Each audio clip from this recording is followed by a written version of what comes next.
think you're in for a treat tonight. We're very excited to have Linda. She is not a Texas native. She comes from Sarasota, Florida. She made her way, just like our ancestors did, to Tennessee and then to Texas. That's where she went to college. She got an elementary education degree, and she was a fellow teacher with me. Spent many, many years teaching. She got her master's degree and was a reading specialist. She and her family eventually made their way to Texas in 1984 and landed in Colleyville, Texas. And I'm proud to say that now she's a Fort Worth resident. She's moved over to Tarrant County to follow her kiddos. She retired after 23 years at middle school, which I couldn't do middle school, and retired in 2010.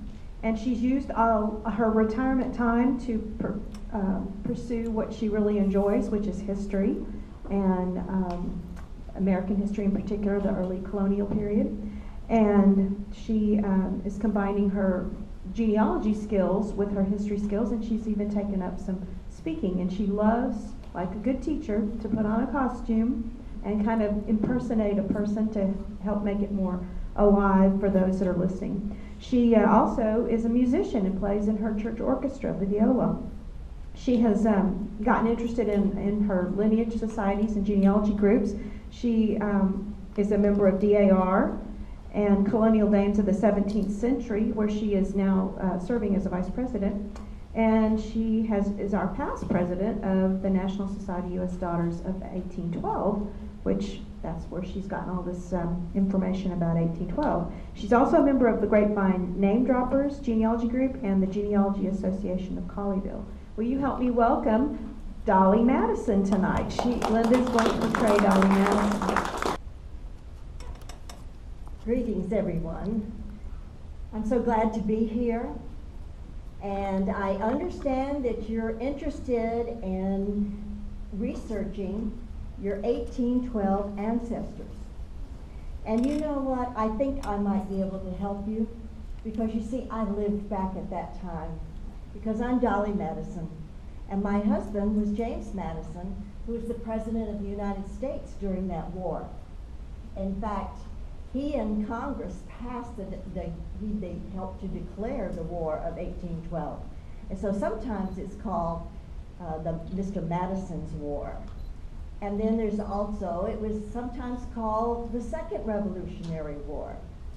So I hope that I will be able to enlighten you about what happened back in those times, and then bring you up to date with what is available out there for your research.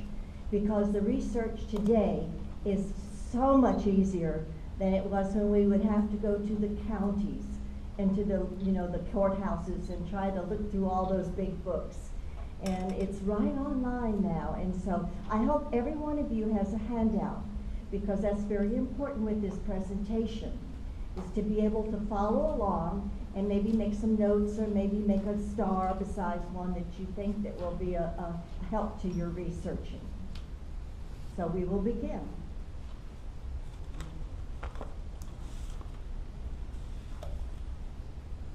Causes of the 32-month conflict between America and British. There were trade restrictions by the British caused by the war with France. There was the impressment of American merchant sailors into the Royal Navy.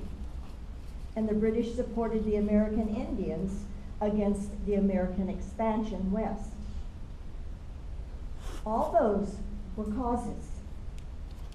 After the Revolutionary War, the government, the people, thought that it might become too strong, and so the Federalist government of Washington and Adams, when Jefferson came along, they thought, let's go back to the states' rights. Let's have the states become powerful, and let's don't have too strong a government, because the central government might become something like Great Britain's king and queens, and they did not want that. So they Jefferson's era disbanded the main armies and navies.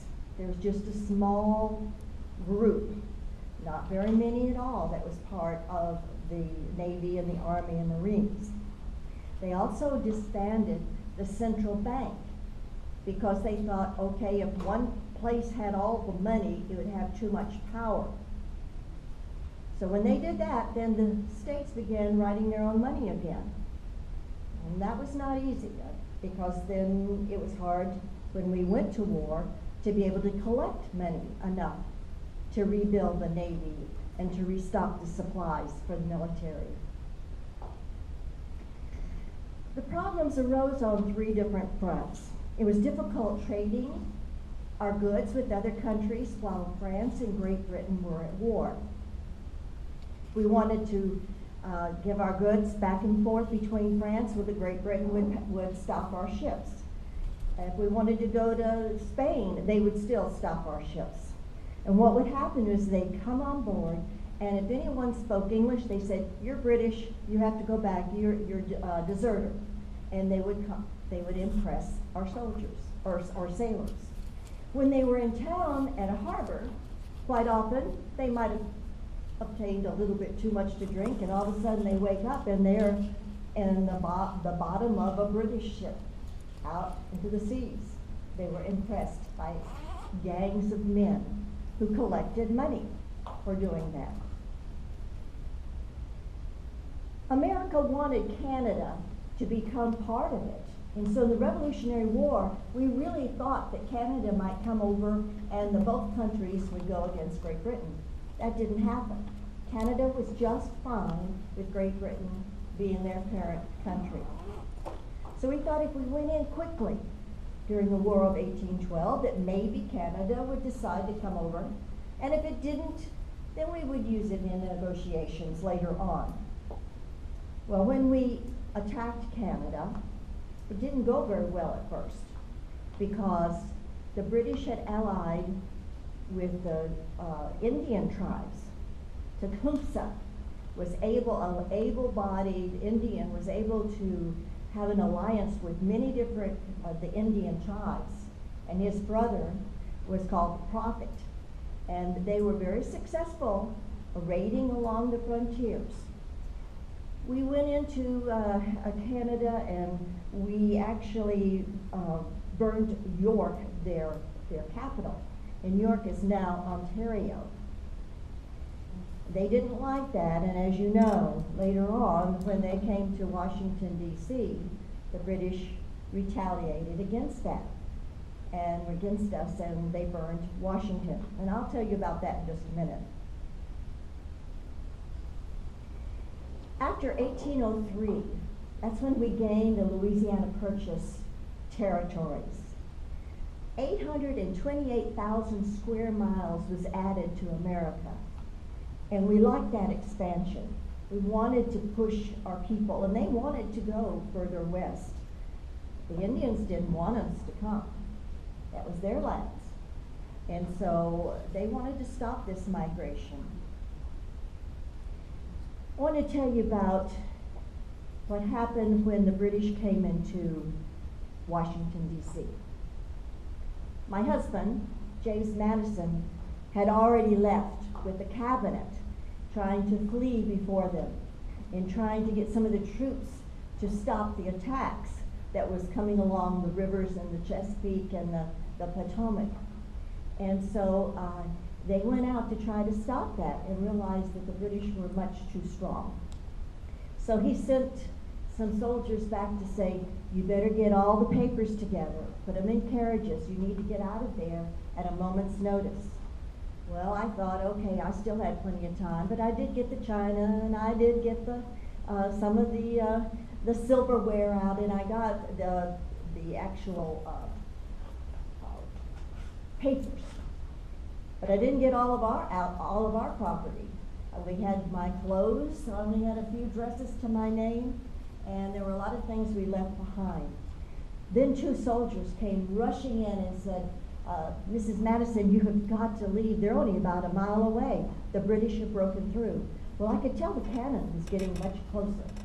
And so we immediately, said, okay, everybody, we've got to get out of here. But as I was going down the hall, I noticed that there was Washington's painting there by Stuart. And so I ordered that it be taken down. But it was too hard, and so we took the frames apart, and we were able to get the picture down and to safety. And so we fled just a couple of hours before they were right there at our doorstep. It was hard hearing the cannon coming closer and closer. And then we started to see the fires. They burned the Treasury building, and they burned the Capitol. They burned a lot of the federal buildings, and of course then they also burned the White House where we lived. It was a sad day. It was a scary day. I escaped to Georgetown, and then later on I was able the next day to get over into Virginia. And we had to be away from Washington because we didn't know what was going to happen. Well, I think God intervened, because that evening and the next day there was a torrential storm that came into Washington, D.C. In fact, we later found out that it was actually a hurricane. And that hurricane spawned tornadoes. And those tornadoes went right down the streets where the British troops were bivouacked. Of course, the British troops couldn't get into the buildings because they had set them on fire. And they were out in the elements. And many, many of the British were wounded and hurt by trees coming down and lightning. And it was just a very, very scary time. And they decided to leave. And they did. And so really, Washington, they only invaded that for just a few hours, a few days. But they went and regrouped so that they would try to go into Baltimore. And Baltimore Harbor was one of the last harbors that was in our hands. New York Harbor had prisoners of war, ships from Britain, and this Maryland was the last one, Baltimore. So we had to make sure that that did not fall. And as you know, it was September 15th that a lawyer was on board a ship trying to get some of his clients released from being prisoners. And he was made to stay aboard the ships. And that's when he watched and looked back towards Fort McHenry. And as you know, he was watching the bombs burst in the air and waiting to see if that flag was still going to be there, because that was the last defense between that and the harbor. And as you know, thank goodness the flag was still there. And as you know also, he was the one who wrote about the Star-Spangled Banner, which later became the national anthem. It was his poems that were set to music of a melody that was already well known. So that was celebrating September 14th, Star-Spangled Banner Day. And those of us that are in the Daughters of 1812, this is one of the events that we sponsor and that we celebrate. Well, now I would like for us to just look at our handout. We're going to follow along. I did not want to do an overhead on the online thing because it was just too many websites, and I wanted to give you little paragraphs so that when you went home, you had something other than just a website to look at. You had a little background, and hopefully you can learn a few things. I did as I was getting this presentation up. On the first page, you have a chronological order of the major events of the War of 1812. And you'll see that it started a little bit earlier, 1803 to 11, when the British impressed the American sailors. And in 1807, the Chesapeake ship was fired upon by the British. We also, in 1811, had the Battle of Tippecanoe between the Indian Tecumseh's brother, the Prophet, and William Henry Harrison's army. And then we declared war June 18, 1812. And there were actually protests, riots in Baltimore because they weren't sure whether it was going to go well with their businesses. And then you can go ahead and see about what happened on some of them that happened in 1813, 14, the burning of Washington in 14. And then we started to be able to have some victories. And there were three places, three principal theaters. We'll go up a little bit on the page. We were at sea with the warships and the privateers attacking each other's merchant ships, the British blockading the Atlantic coast, in mounting the large-scale raids. The second was land and naval battles fought on American and Canadian frontiers, the Great Lakes and St. Lawrence River Basin. And then the South and the Gulf Coast saw the land battles and against the British Indian allies and the British. And you then know one of the last battles was the Battle of New Orleans, which was actually after the signing of the Treaty of Ghent in Belgium. They didn't have an instant Facebook page or anything, Twitter or anything like that came across and said, we've signed the papers, we are not at war now with Britain. It took weeks. And so during that time, Andrew Jackson defeats the British at the Battle of New Orleans. And my 1812 ancestor was there. He was with Andrew Jackson out of the Nashville area. And they fought with red sticks at the Horseshoe Bend, and then they went on down to New Orleans. You can go to Google and you can find timelines. And while you can look at the timelines, you can find the locations of these battles. And if you've gone back, I need a drink.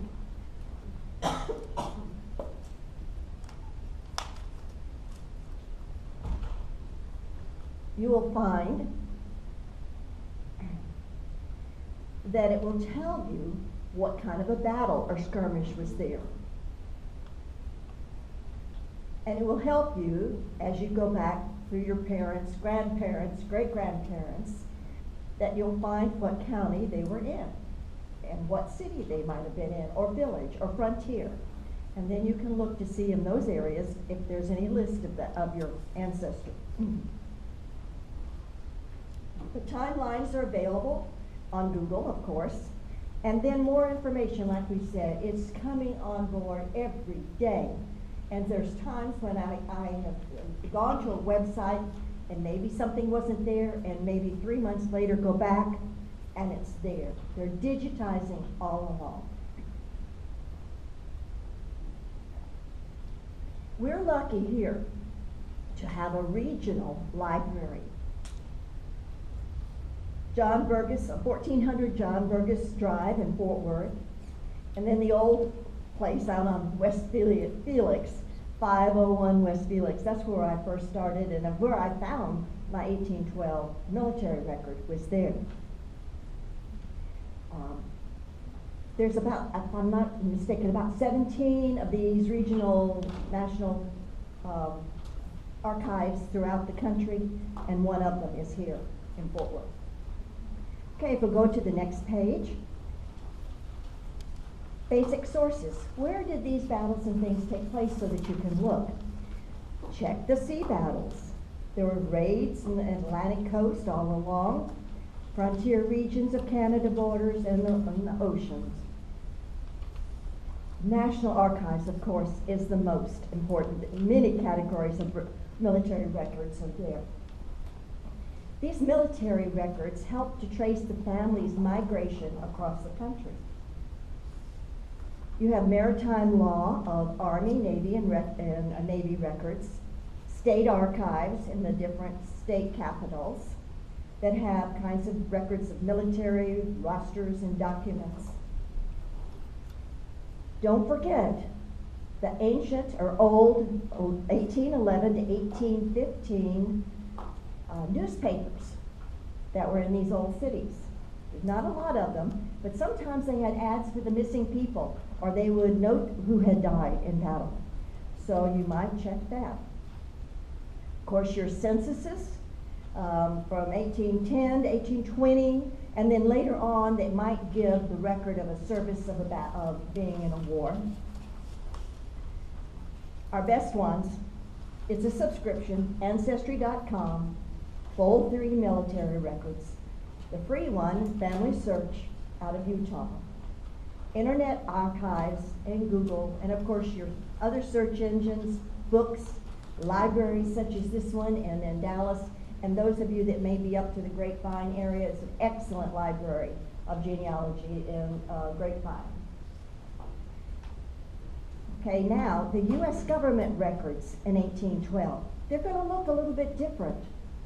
They're going to have some titles that are a little different than from today, because they'll have names of postmasters and justice of peace and road commissioners and constables and lighthouse keepers and legislators. Well, in fact, legislators, there were 36 senators at that time and 143 representatives, and those are the websites if you want to go and check them out to see if one of your ancestors was in politics. Records of enemy aliens. Maybe you hadn't thought about that, but at least 12,000 British subjects and long-time unnaturalized residents were required to register their name. They weren't American citizens, but they still stayed. And they were supposed to register their name, residence, and occupation with U.S. Marshals. And then they were supposed to leave in 6 months. They didn't leave. Guess what? This has been happening for all of our history. Some of these people come in and they don't leave when they're supposed to. And so there are some records of those. One of them is called, it's in the National Archives publication M588, Wars of 1812 Papers of the Department, Real List Enemy Aliens, POWs, and Request Letters. I have titles. That's what you would search when you're looking for the National Archives M588. Then we have a federal direct tax of 1812. I told you that earlier Congress had disbanded a lot of the military and the Navy, and so all of a sudden we needed those again. So they had a federal direct tax of 1812, and it listed the citizen's name, land acreage, and tax due. This is a very good, if you have the idea of what county they may have been in a state, then look for that tax roll. And guess what did they tax? Umbrellas, parasols, playing cards, furniture, and jewelry. And by 1817, they had $10 million with this tax to help pay for the war. Passport applications and naturalization archives publication M1372, and on an ancestry they have passport application. It gives you the years, and these are being digitized as we speak in an internet archive also. Now, naturalization documents are housed in the National Archives, and it's a two-step process. One is filing the Declaration of Interest, and they give where they were born, maybe their parents, who they were married to, their children. Then after living here for a certain length of time, they file for the naturalization petition. And Ancestry.com has those lists, as well, I'm sure, some others, but that's one I have. Now, page 3. Or that's my page 3. How many took part in this war? Well, in 1872, the Commissioner of Pensions reported that there were 527,654 soldiers, sailors, and Marines that fought sometimes during that war.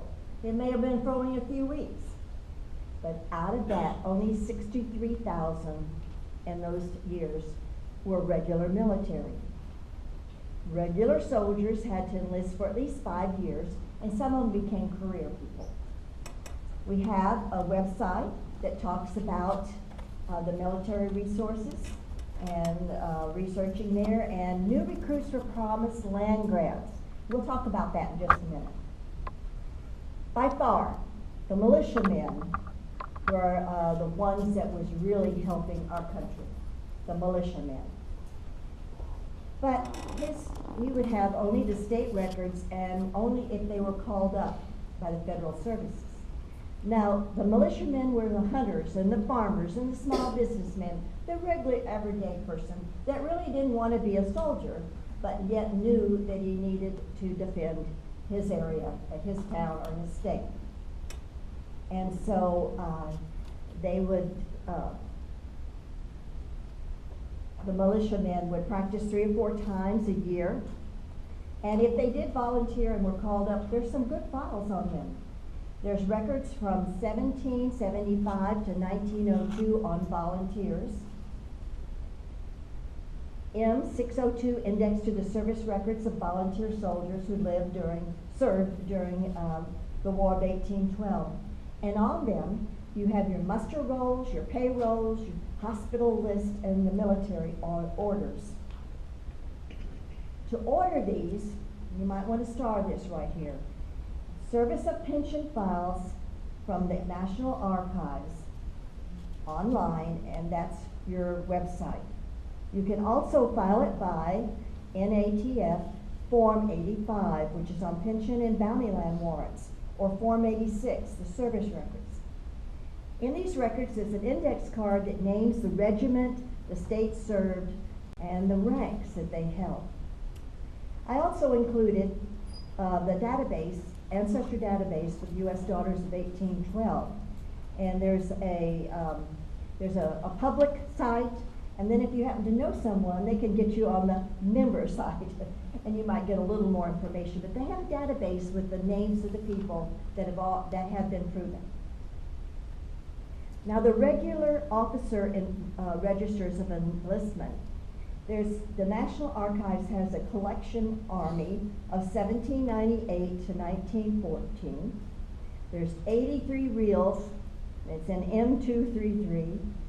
But guess what? For 1812, it's the first 13. So you don't have to go through all those reels. Fold 3, the U.S. Daughters of 1812, and Family Search are digitizing these records.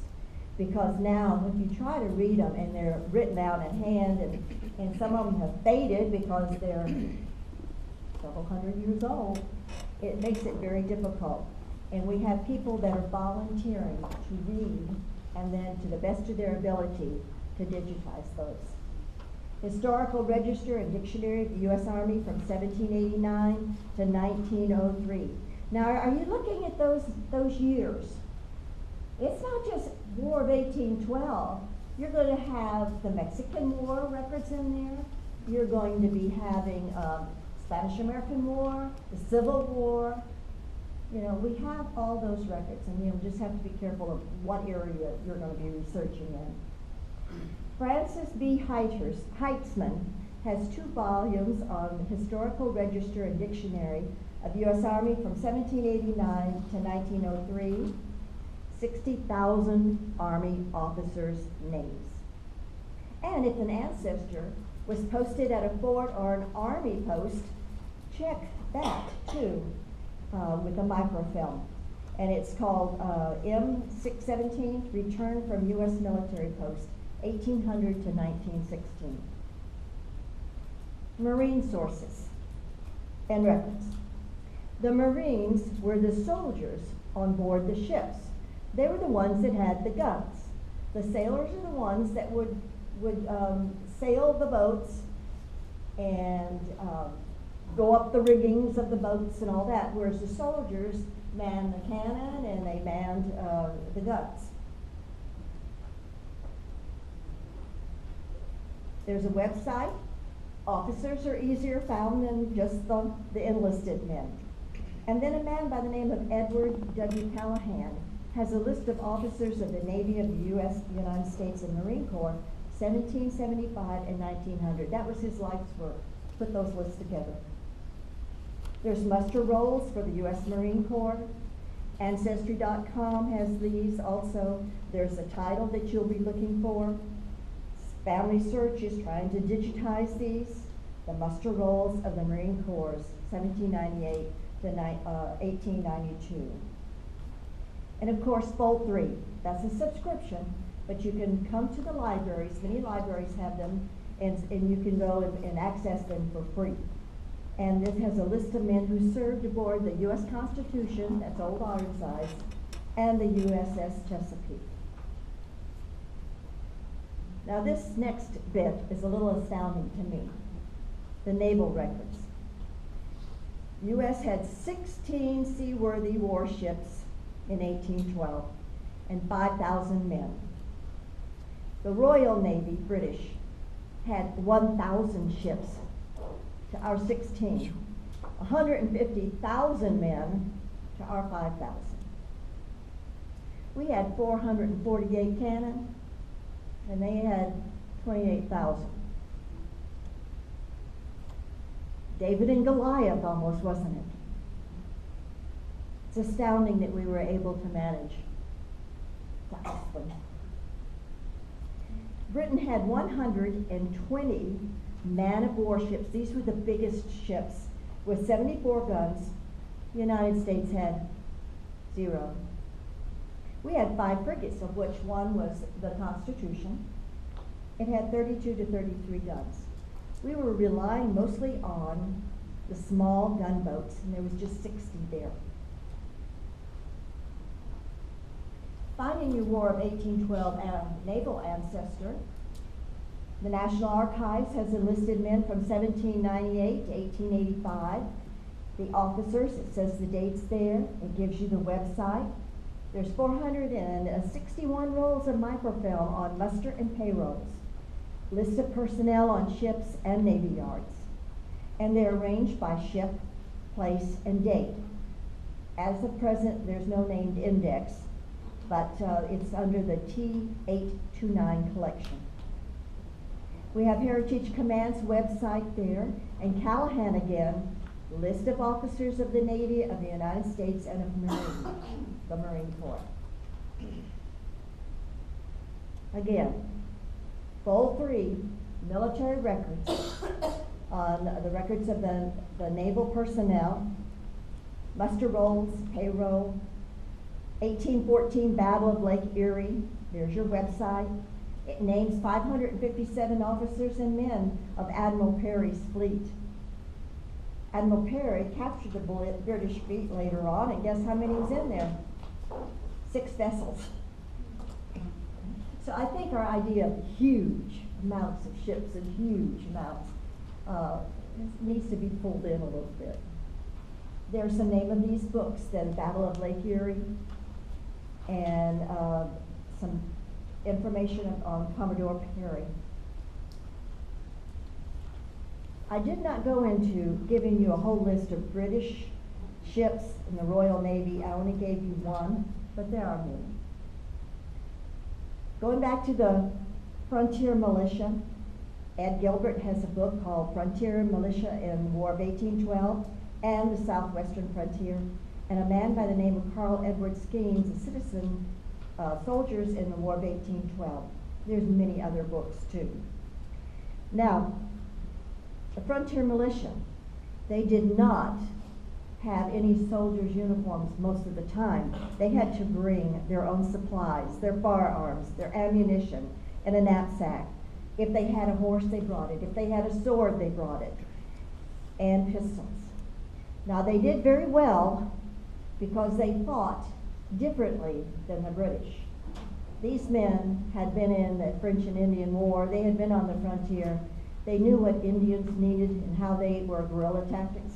And so these men fought like Indians. The British Royal British people did not, soldiers did not like that because they wanted to be a nice straight rows. And then they march, and then they would kneel and fire, and then the next group and so forth. And our militiamen didn't want to fight like that. They wanted to hide. They wanted to shoot the officers instead of letting the officers live. They fought dirty compared to the British, but we needed them. Now, you could be exempted from the militia. Government officials, like a town, mayor, postmasters, schoolmasters, clergymen, conscientious objectors such as Quakers and Mennonites, they didn't have to go. And then if you had enough money, you could pay someone to take your place. You could have substitutes. And some of those lists are there for you to see. The next thing that is a very good one is the Bounty Land Warrants. This is free grants of public land to qualified veterans and their heirs between 1776 and 1856. 6 million acres of public land in the frontier regions. My own, which I have my booklet there with James Weisner, there's a court document after he died. Now, he was 56 years old, James Weisner, when he married 18-year-old, my 4th great-grandmother. They had 2 children, and then a couple of years later, he passed away. And she didn't have any other way of making any money. So she wanted to sell the bounty land warrants. And she went to court, and it named the man who bought 120 acres. I don't know where it is. That's what I'm still working on, for $86. Wow. Downtown New York City. We think that it names the date that he got it in 1855, and we think it was probably Iowa, which was, Indian territory. Later, in 1842, Congress allowed the vets to claim public land anywhere. Now, soldiers had to file a claim for a bounty land warrant. I didn't really understand this. They received a letter stating a warrant had been drawn up. Then they used it to obtain a land patent at a local branch of the General Land Office. Land warrants gave soldiers name, rank, and regiment, and the date of the warrant, and that's very good for researching. The warrant in itself was not the deed or the land patent. But the National Archives can help you to find these bounty lands, and it gives you the order form of NATF 885. There's also a website.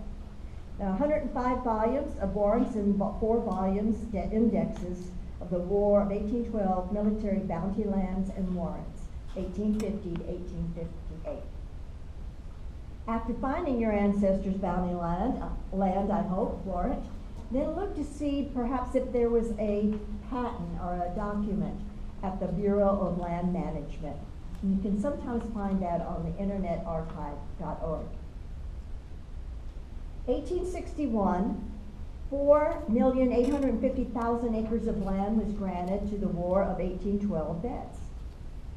Out of that, 72,750 acres were granted to Canadian volunteers. You say, what's that about? But they fought on the side of the Americans. And when they fought on the side of the Americans, that meant they could not go back to Canada. They lost their lands there, and so America provided them lands. And then we have the records of impressed sailors. Check historic newspapers. Many of the seaports contain the names of the impressed sailors, and there's a website that helps you to find the discharge and certificates of the impressed seamen. There's also M2025 registers of application for the release of the impressed seamen. And there's several places that you can look there. Because you see, when the U.S. vessels had lost their sailors to impressment in foreign ports, they had to file a protest with the nearest U.S. consul. And they sent a copy of protest to the U.S. State Department. 1796, U.S. offered seamen protection certificates, confirming that they were citizens. But if they were being impressed, those gangs just tore those up. And so then they said, nope, don't know anything about that. Then they blow into the sea or whatever. So that was bad. A lady by the name of Ruth Priest Dixon has a book that she has indexed to the Seamen's Protection Certificate applications and proof of citizenship, and it's said to be a good source. I've not used it. Pension records and sources. There were 3 types of pensions. The surface pension for the people that were regulars, that served a length of time and were discharged. The second was disability of invalids that might have been hurt or gotten sick. You realize that a lot of the deaths from all of our wars has to do with illnesses. It's not always wounds, or it's not always gunshots, but a lot of it is just the filthy conditions that they've been in and the lack of sanitary and good water. And so many of them become ill and they die from illnesses. Then you had the third one, which was survivors' pensions. And the pension files are useful for tracing the migration of the claimant. It sees, where he was born, where he got married, where he died, his children. It can give you information on the family. Oh, also, check the soldiers and sailors and widows' old age homes in the areas that they would be in, and provided care, because I know one of my Civil War ancestors, he was in the old age veterans home in Nashville, and where he died, and it told a good bit about his life there. Finding military pension records in the archives, War of 1812 index to pension application files. Family search is great. They're digitizing this. The U.S. government published a list of pensioners on the roll in 1883. They gave the name and post office, and they can also look in the Google books too. And there were several right there that's listed. Widows. Widows in the National Archives microfilm publication M1784, there's an index to the pension and application files of remarried widows, or just widows. I used to think that, you know, if you married again, that was the end of that. You didn't get a pension. Sometimes you did. And then, of course, those that hadn't remarried, they were able to get widows' pensions. And that's from the War of 1812 to the Mexican War. Full 3, U.S. daughters, I mentioned that again, but they're working together to scan these records on the pensions. Now, if you want to call the U.S. National Archives Records and Administration, there's a phone number right there. If you want to know how to order these military records, there's online and downline form number. There's a particular form you need. And then also one, that was 86, and then for military pensions and bounty land, that's 85. The types of military service records in Washington, D.C., you have the volunteers, and it gives you the years that's available. You have the regular, and you have enlisted personnel. The enlisted is 89 to say 1912, but the officers might be from 1798 to 1902. Then you see where the Navy enlisted personnel, they're those years, and the officers, those years. Marine Corps, Coast Guard, look at that. It can also be Revenue Cutter Service, Life-Saving Service, and Lighthouse Service from 1791 to 1919. They have the Confederate States records there in Washington, of course, and the veterans records and claim files. A lot of information. Pensions for privateers. What do you mean? They had pensions for privateers. These are independent captains of ships that sometimes went out and fired on other ships, and they were privateers if they said they were only going to fire on the British. If they happened to fire on the American ships too, they became a pirate. But privateers were legalized. It was okay. And how they got their money was all the prizes that they happened to capture, all the goods that were on the ships. But afterwards, there actually was annual payment of $240 for a ranking officer, $144 for lieutenants, and $36 for crew people. And now the last thing, it's almost time to go, POW records of War of 1812. There was an estimated 25,000 soldiers and naval personnel and privateer crewmen that was held as prisoners of war. Please check the books, monuments, websites associated with the wartime prisons that may give names. Prisoners on both sides were held as hostages and were later exchanged sometimes. U.S. sailors were captured, were sent to England and the Caribbean, Malta, and South America. But if they were captured on land in America or Canada, then it told it where they were Melville Island and Nova Scotia, and then on some of the ships that were in the harbors that were prison ships. And those old floating ships are also in Bermuda, Halifax, Nova Scotia, and Upper Canada. In England, U.S. prisoners were confined to Stapleton Prison near the British England. 400 prisoners arrived in 1813, and after several escapes, the prisoners were sent to Dartmoor Prison. This is much more massive. It held 6,500. It was first built to hold the French prisoners.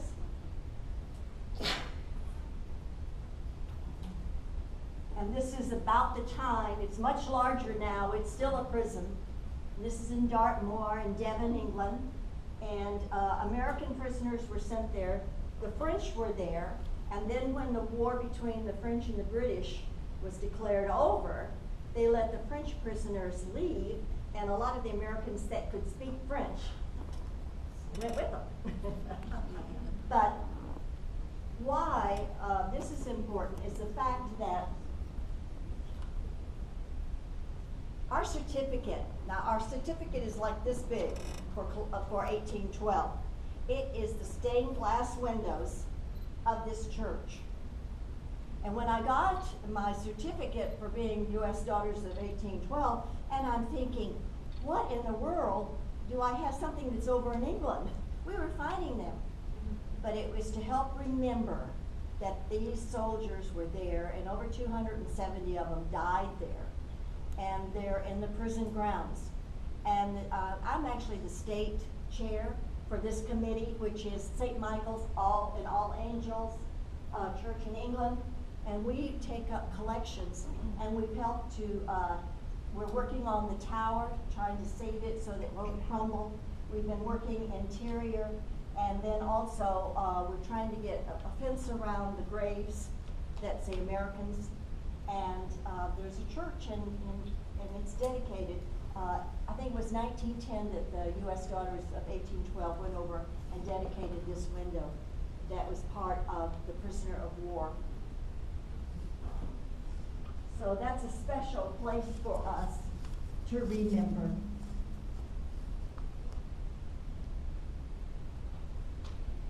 At the end of the war, there were 6,000 prisoners there, Americans. 1,000 African Americans refused to take passage back to America bound for the South. They didn't want to go back to America, not if that ship was bound for the South. And you know what was waiting them, slavery. England paid for their freedom, and they stayed in England. Where to find the War of 1812 POW records? There's a microfilm collection of M508 War of 1812 papers from the Department of State, seven reels of information of British and U.S. prisoner exchanges, and the prisoners of war, the index to the records relating to the war. Internet Archive has some of their lists, Ancestry. There's one on Ancestry that's called UK Prison Halt Registers and Letter Books of 1802 to 1849. Of course, there's lots of British POW records, UK's National Archives, but I've just listed a couple. And then down below, the great deal of POW material. It's naming 15,000 British POWs on that website, and then others of our prisoners. There's also books.